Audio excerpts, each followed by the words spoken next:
Bienvenidos una vez más a La Burbuja Política. Hoy vamos a continuar con nuestro tema sobre la democracia, pero hoy vamos a entrar ya en lo que es la Edad Moderna. Un importante cambio en las ideas políticas aconteció en el siglo XV, a raíz de la experiencia humanista del siglo XIV. El régimen feudal se encontraba en crisis y avanzaba el desarrollo del comercio, lo que hizo indispensable justificar las nuevas formas de gobierno que comenzaban a producirse. Por aquel entonces surgieron importantes autores que se inspiraron en la antigüedad, la cual les proporcionó las ideas y los motivos de inspiración. Entre los más destacados vamos a analizar a ciertos autores que han marcado un antes y un después en la vida política y también democrática de la época.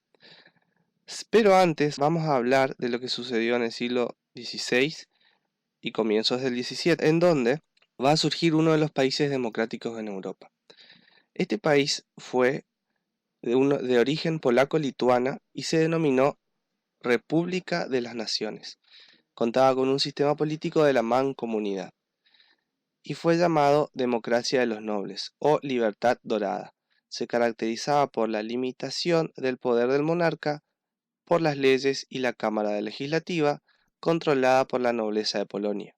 Este sistema fue el precursor de los conceptos modernos de democracia, monarquía constitucional y federación. Ahora sí, vamos a comenzar a desarrollar sobre nuestros autores. Para comenzar, vamos a hacer una introducción de lo que fue uno de los autores más célebres y más estudiados. Nicolás Maquiavelo fue político, escritor y diplomático. Sus obras más relevantes fueron El arte de la guerra, La historia florentina, y la que lo hizo famoso y leído a través de los tiempos fue El Príncipe. Lo que hace Maquiavelo en esta obra es no preguntarse sobre el gobierno legítimo, un poder o el Estado, sino acerca de cómo se podía gobernar y cómo instaurar un Estado estable o relativamente estable. Para responder a su inquietud, establece la imagen ideal de un príncipe, de quien depende el buen gobierno. Planteaba la necesidad de no cambiar las instituciones y dejar a sus subalternos al cuidado de tomar medidas impopulares. Debía dedicarse a defender y extender su poder por todos los medios, incluso el crimen si era necesario. Vale más ser temido que ser amado, su célebre frase, eh, que marcó un antes y un después en lo que es el análisis político. Maquiavelo desarrolló la idea de la constitución a través de la fuerza. Además, separó la política de la moral y la presentó como una ciencia autónoma con una ética propia. Por eso, aquellos que estudiamos la ciencia política, tenemos a la figura de Nicolás Maquiavelo como el padre de la ciencia política, ya que él es el primero en analizar a la política, valga la redundancia, de una manera autónoma, separada de la filosofía, como nos tenían acostumbrados los autores de las edades anteriores. Para Maquiavelo, el fin de la política es el poder, y para conseguirlo se deben aplicar los medios apropiados que no siempre coinciden con la moral cristiana. El príncipe debe regirse por el principio de supervivencia, adquisición y conservación del poder y atender exclusivamente a la conservación del Estado. Esto es un fragmento de lo que él va a decir en su célebre obra El Príncipe. Luego, entre sus demás obras conocidas, nos vamos a encontrar con los discursos de Tito Livio, en el cual hace mención a la República en los tiempos de Roma y sus diferentes características. Además, va a mencionar a través de la lectura de los discursos de Tito Livio cómo los hombres actuaban en él. Tomás Moro. Este autor tuvo mucha influencia del humanismo, lo que es evidente en su obra Utopía, donde trató de concebir una sociedad en donde se armonizaban las relaciones humanas sin diferencias sociales. Esta era la expresión del compromiso del humanista con su medio. Éramos de Rotterdam escribió Elogio a la locura, obra en la cual se distanció de la moral religiosa para proponer una moral laica. En su conjunto, estos autores legitimaban una nueva ética política, que ya no estaba basada en la antigua base teológica. Proponía un cambio en la visión de la política en la medida en que, al escribir desde el humanismo, proponían ideas políticas secularizadas, es decir, abandonaban la posición medieval que sostenía que todo poder venía de Dios. Proclamaron además que la política tenía un horizonte más humano y no un origen religioso. Luego tenemos, más adelante, a Jean Baudin. Jean Baudin está entre los pensadores más sobresalientes de la época. Para este autor, la soberanía del Estado se traduce en poder absoluto y perpetuo en cabeza del gobernante, quien debe asegurar la supervivencia del Estado. Para él era preferible la tiranía a la anarquía. Propuso como forma de gobierno una monarquía legítima en la que los súbditos obedecieran las leyes del monarca y el monarca las leyes naturales. Ahora, analicemos qué poco hemos mencionado o hablado de lo que era la democracia, ¿no? Del tema que estamos desarrollando. Esto sucede porque para la época eh, no era común o no era normal pensar en un Estado democrático. Justamente por lo que estamos mencionando, fíjense lo que decía Maquiavelo, lo que sostiene Jean Baudin, que se basaba básicamente en el poder, en la importancia, en la relevancia del poder como fin último, es decir, el objetivo principal del gobernante. Por eso es muy difícil que nosotros en esta época en particular, analicemos la democracia.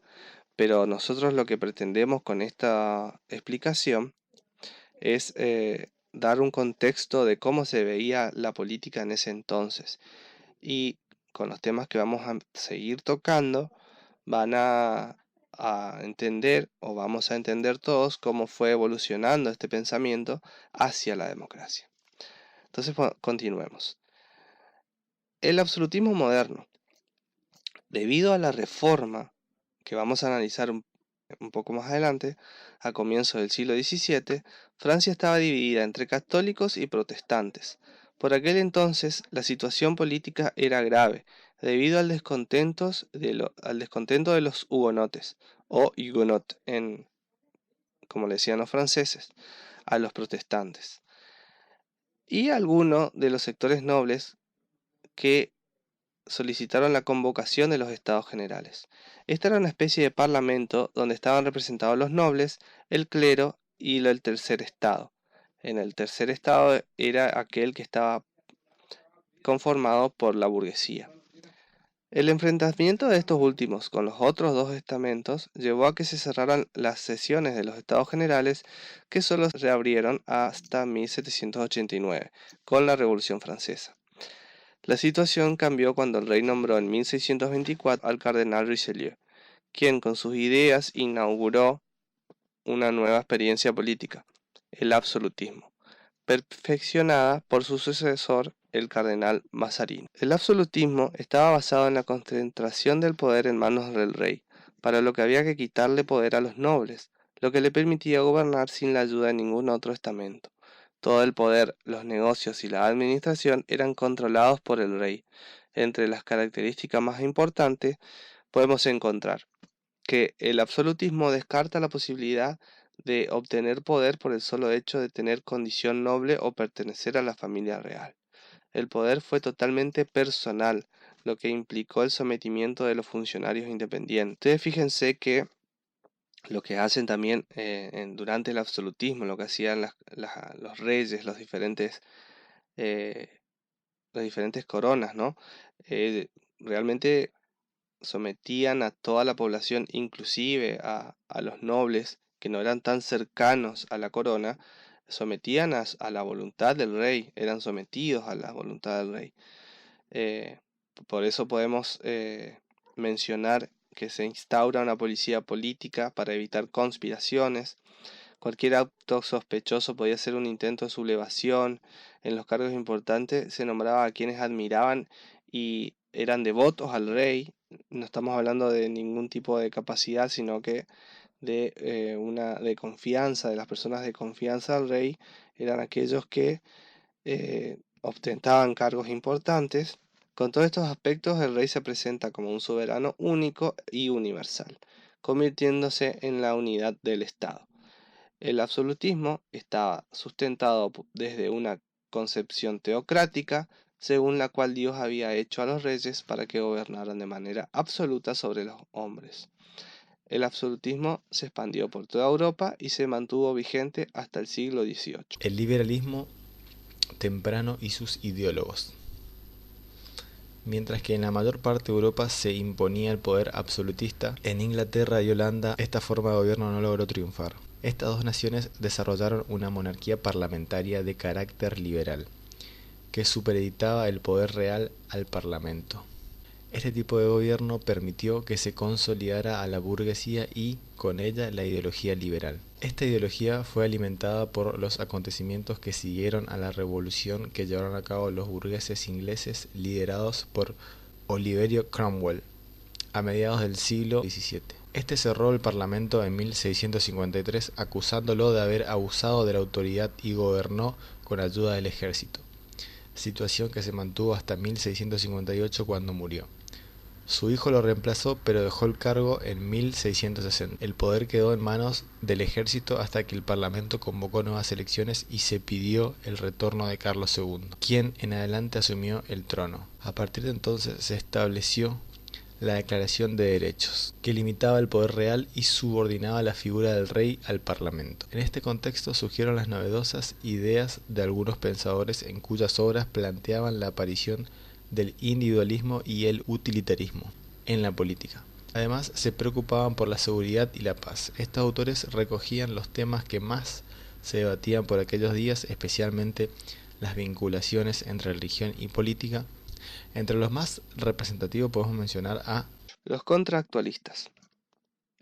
Los contractualistas fueron tres célebres autores que son denominados contractualistas porque, a pesar de tener diferencias en sus obras, los tres van a hablar de un contrato. Entonces, estos tres contractualistas fueron Thomas Hobbes, John Locke, Jacques Rousseau. Thomas Hobbes, en su obra El Leviatán, afirma que el egoísmo humano lleva a que las sociedades estén en guerra permanentemente unas con otras. Creía que la ley natural, es decir, la razón, permitía la paz y garantizaba la seguridad mediante el pacto de cada individuo con los demás y estableciendo una autoridad común. El Estado representaba la suma de intereses particulares y el individuo ponía en manos del Estado sus derechos a cambio de protección. Para Hobbes, este pacto era definitivo, irrevocable e implicaba ceder todo el poder al soberano, el cual lo ostentaba absolutamente. El soberano tenía como límite su razón, la cual debía buscar el interés del pueblo. La religión civil y el culto exterior a la divinidad eran potestad del Estado, el cual no podía tolerar una autoridad espiritual distinta y que no se relacionara con lo temporal. Una de las figuras que representa al Leviatán, tal y como lo menciona Thomas Hobbes, puede ser uno de ellos, el rey Luis XIV, en la cual toda la figura del poder, todo el Estado en sí va a estar concentrado en él. Tanto así que justamente hay una frase que justamente él dice que sostiene que el Estado soy yo, dice Luis XIV. Entonces, en él se concentraba todo. Y además, en el Leviatán en su obra, él sostiene que este Leviatán o este monarca es el único que no pacta. Todos los ciudadanos van a pactar entre sí, pero exceptuando al Leviatán, que es superior a los demás ciudadanos o a las demás personas. John Locke. John Locke, bueno, él va a tener una teoría totalmente diferente a lo que Thomas Hobbes mencionaba. En su tratado, en su obra denominada Tratado sobre Gobierno Civil, postuló las primeras ideas liberales individualistas como una reacción ante el absolutismo de las monarquías nacionales. Partió del principio de que el hombre es un animal sociable y que la razón enseña a los hombres que son iguales y libres por naturaleza. Por ello, nadie puede dañar a otro su vida, su libertad o su propiedad. Él planteaba que para salvaguardar estos derechos se debe establecer una comunidad política y la autoridad del Estado por un contrato social entre todos. Además propuso una monarquía parlamentaria y el establecimiento de dos poderes en el Estado, el legislativo y el ejecutivo. También mencionó a un poder federativo, siendo el legislativo superior a los demás mencionados. En el ejercicio participaban en condiciones de libertad e igualdad directamente o por delegación todos los miembros del cuerpo social. La ley emana de la voluntad de los ciudadanos y su aplicación corresponde al poder ejecutivo. El pueblo posee el derecho de resistirse y de poner el poder legislativo y ejecutivo cuando estos vulneran los derechos individuales. La religión queda fuera de los fines del Estado. Entonces es importante resaltar este punto de vista, ya que John Locke va a ser uno de los primeros autores que hablan de una religión separada de lo que es un Estado. Entonces acá es donde nosotros vemos lo que decíamos anteriormente, lo poco que mencionábamos a la democracia en sí. John Locke lo que va a hacer va a ser uno de los primeros contractualistas que va a reforzar esta teoría democrática sin mencionarlo de una manera explícita, pero hablando de separación de poderes, de un poder para y por el ciudadano, eh, mencionando que el pueblo tiene derechos sobre los poderes legislativo y ejecutivo y separando, como les dije, una vez más, la religión del Estado. Entonces estamos hablando de un pensamiento secular. Y por último tenemos a Jacques Rousseau, que representa la tendencia naturalista de la Ilustración y su obra, una de sus célebres obras denominadas El contrato social, expuso que el poder viene de la voluntad general de los ciudadanos y que la verdadera libertad es la obediencia a las leyes que emanan de esa voluntad general. El libro propone la importancia de la unidad del cuerpo social, dentro del cual los intereses particulares deben estar subordinados a la voluntad general. El contrato de Rousseau no es ni un contrato entre individuos ni un contrato entre los individuos y el soberano. El contrato se formaliza con la comunidad porque es la garantía de la igualdad. Los gobernantes, por su parte, son simples mandatarios del pueblo y la ley, expresión de esa voluntad general. Además, el derecho natural del hombre a la libertad y a la igualdad está por encima del derecho a la propiedad. La desigualdad económica excesiva pone en peligro el sentido comunitario del Estado. El siglo de oro de las ideas políticas, la Ilustración. El hecho dominante en la historia de las ideas políticas durante el siglo XVIII fue el paulatino crecimiento de la burguesía en Europa occidental. Esta situación se benefició de la economía, pues ya aparecían los primeros signos de revolución industrial, el campo se enriquecía, crecían las ciudades, el comercio estaba muy activo. Los más beneficiados de todo este crecimiento fueron los burgueses, quienes comenzaron a desarrollar sus propias ideas políticas. Su filosofía no se planteaba como exclusiva de los burgueses, sino como una filosofía para todos los hombres, basada en la libertad, el progreso y la igualdad.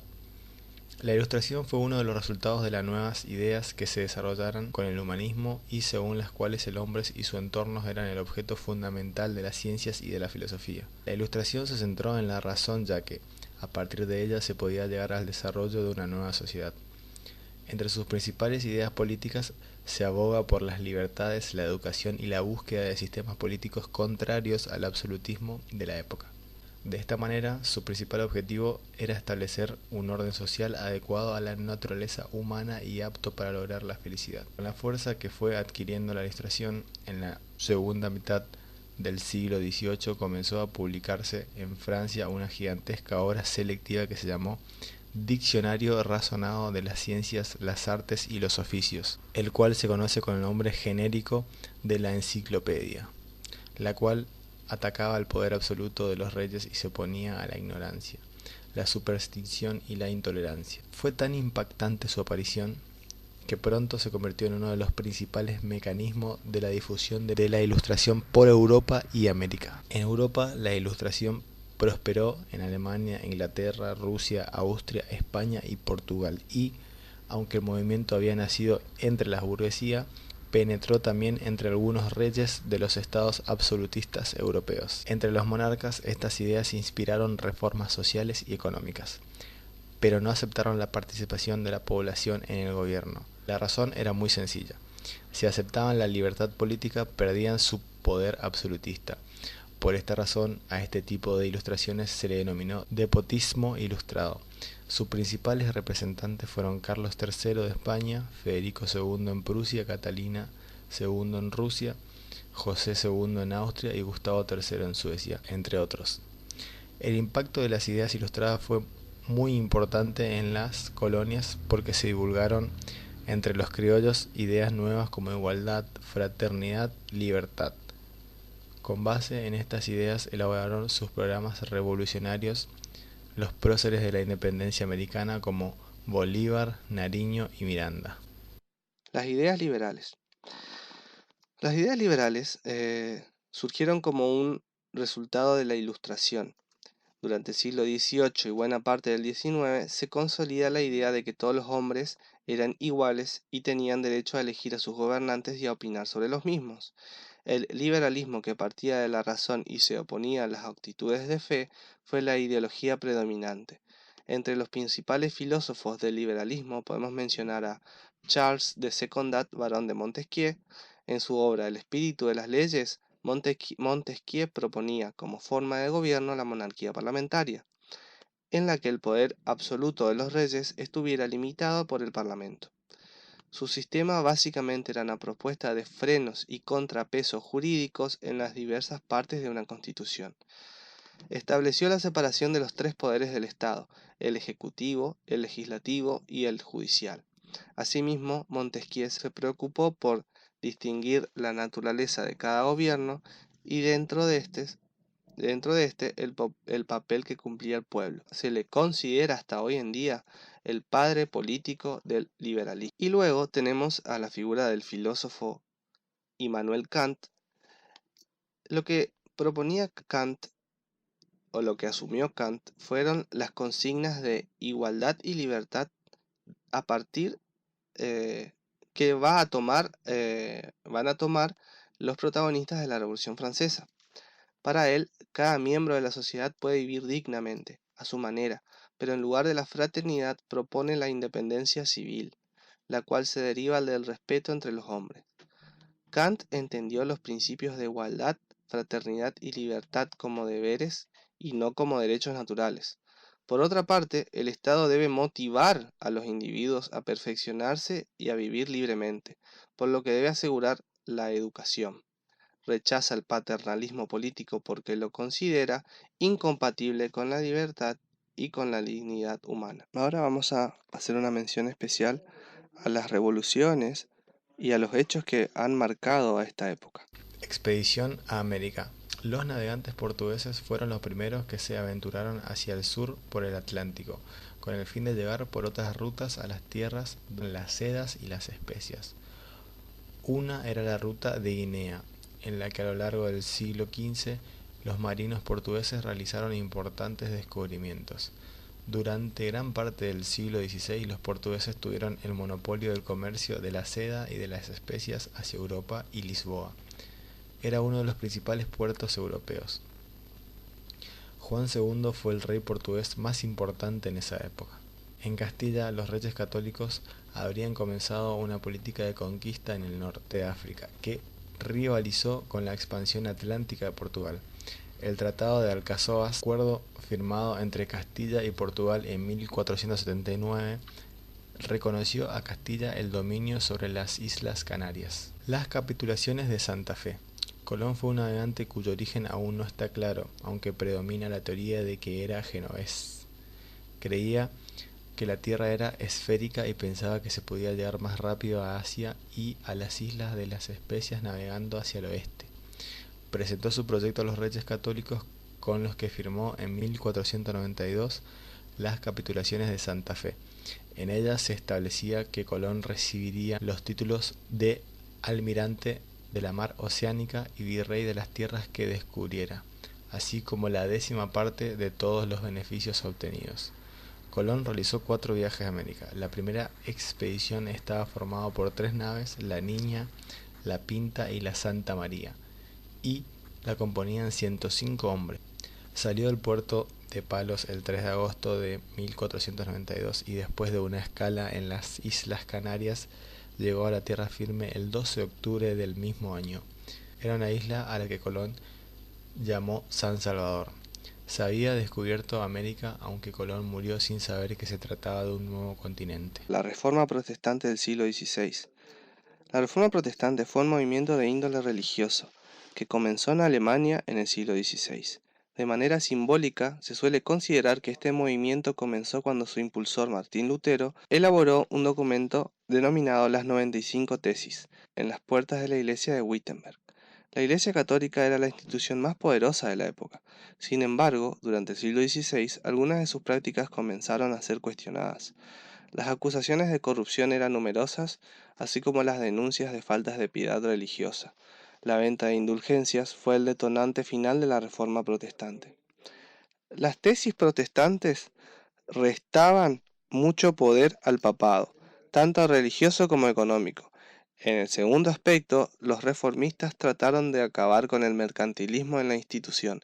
En el ámbito religioso declaraban que los cristianos no necesitaban la figura de ningún intermediario para entender las enseñanzas de la Biblia ni para salvarse. El protestantismo, con sus variantes anglicana y calvinista, se extendió por parte del continente, causando un cisma dentro del cristianismo europeo. Esto provocó, entre otras cosas, un aumento de la intolerancia religiosa y varias guerras entre los creyentes de cada una de las opciones. La Iglesia Católica, durante la Edad Media, había tenido más poder que los propios reyes. A partir del siglo XVI, esto empezó a cambiar y los monarcas comenzaron a fortalecerse. Junto a lo anterior, aparece un incipiente nacionalismo. La Iglesia, hasta esa época, había funcionado como centro neurálgico de todos los pueblos cristianos. Por esa visión comenzó a perder fuerza cuando cada país empezó a afirmar sus diferencias particulares. El mejor ejemplo se encuentra en el idioma. Mientras que el idioma solo permitía el latín como lengua para la religión, los protestantes potenciaron el uso de cada idioma nacional. En sus comienzos, el objetivo de Lutero y sus partidarios era únicamente obligar a la Iglesia a reformarse. El propósito era que recuperara la fe cristiana tal y como había sido en sus orígenes. No obstante, la celebración de unas reuniones eclesiásticas, llamadas dietas parecidas a los parlamentos, dejó claro que la Iglesia Católica no iba a aceptar las peticiones de los reformistas. Estos habían solicitado independencia frente al Papa, usar las lenguas vernáculas o locales en el culto y que el clero pudiera contraer matrimonio. Tras la denominada Dieta de Spira en 1529, las esperanzas de que la reforma fuera impulsada por la Iglesia se desvanecieron. Ante esto, los seguidores de Lutero redactaron una carta de protesta. En ella declaraba su negativa a someterse a la autoridad eclesiástica y asumieron el nombre de protestantes.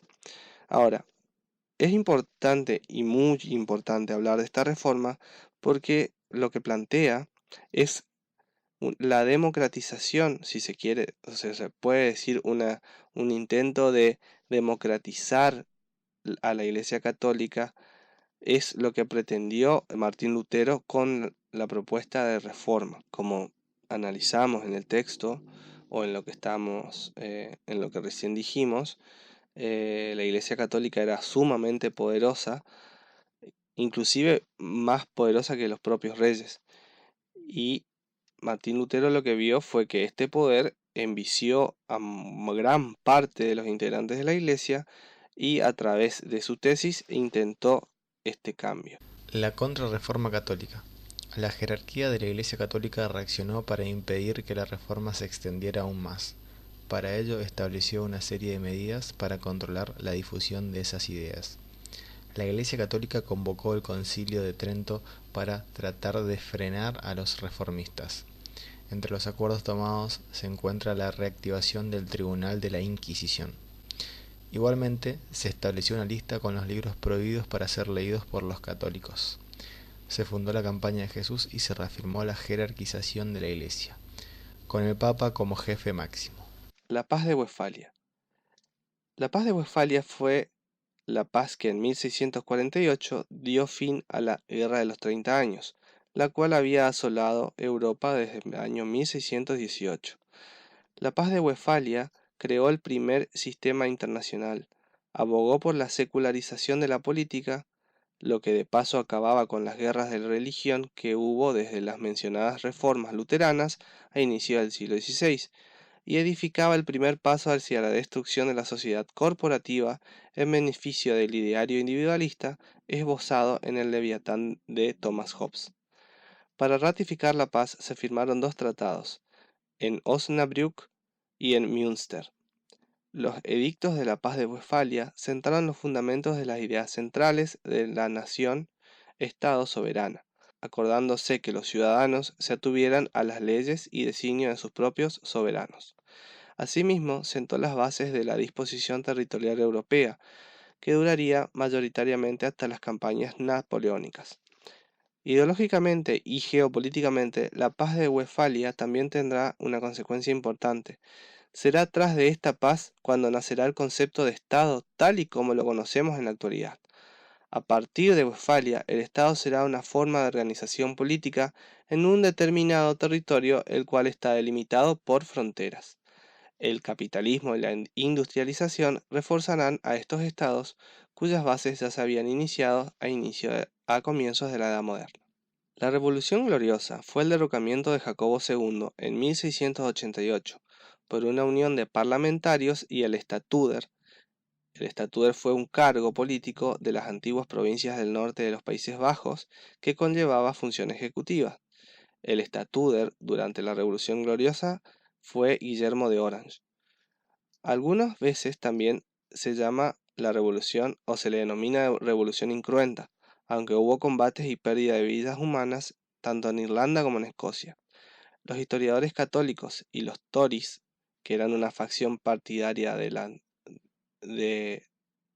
Reino Unido, prefieren el término de revolución de 1688, ya que gloriosa o incruenta reflejarían los prejuicios de los historiadores Whig, que también fueron una facción partidaria de la época. La revolución está fuertemente asociada con los sucesos de la Guerra de los 9 Años de la Europa continental, y se puede ver como la última invasión con éxito de Inglaterra. Puede arguirse o puede fundamentarse que con el derrocamiento del rey Jacobo comenzó la democracia parlamentaria moderna inglesa. El monarca nunca volvería a tener el poder absoluto y la Declaración de Derechos se convertiría en uno de los documentos más importantes de Gran Bretaña. La deposición del monarca católico Jacobo II acabó con cualquier oportunidad de que el catolicismo fuera restablecido en Inglaterra, y también condujo a la tolerancia de los protestantes no conformistas. Revolución norteamericana. La Revolución norteamericana fue un conflicto entre las 13 colonias británicas en América del Norte y su madre patria, Gran Bretaña. Esta revolución estuvo compuesta por dos eventos: la Guerra de la Independencia entre 1775 y 1783 y la formación del gobierno tal como lo establecía la Constitución de los Estados Unidos de América en 1787. En el primer suceso, las colonias lograron mediante la guerra su independencia. Luego, la recién creada Estados Unidos de América estableció una forma republicana de gobierno en la que el poder quedaba en manos del pueblo. Al final de la guerra, en 1783, Gran Bretaña reconoció a sus antiguas colonias como una nación independiente. En 1789, el representante de varios estados ratificaron la Constitución que creaba un gobierno federal. Revolución Francesa. Se conoce con el nombre de la Revolución Francesa al movimiento político, social, económico y militar que surgió en Francia en 1789. El mismo que trajo como consecuencia el derrumbe de la monarquía absolutista, que hasta entonces había regido en Francia, a la vez que originó el establecimiento de un gobierno republicano democrático y asimismo la iniciación de una nueva época llamada como la época contemporánea. La Revolución Francesa difundió por el mundo los ideales de libertad y fraternidad, así como el de la soberanía popular, y divulgó primordialmente el conocimiento de los derechos fundamentales del hombre y del ciudadano. Bueno, eso ha sido todo por el día de hoy. Esperamos que les haya gustado el tema. Ya estamos llegando a los finales del tema democracia. Sepan entender si los audios se extienden un poco más de lo común, ya que el tema es muy abarcativo y pretendemos que vos que estás del otro lado tengas una idea bien completa. Así que si es la primera vez que nos escuchás, te damos la bienvenida y te invitamos a que te suscribas a nuestro canal y a nuestras redes sociales. Así que eso ha sido todo. Bueno, muchas gracias y será hasta la próxima.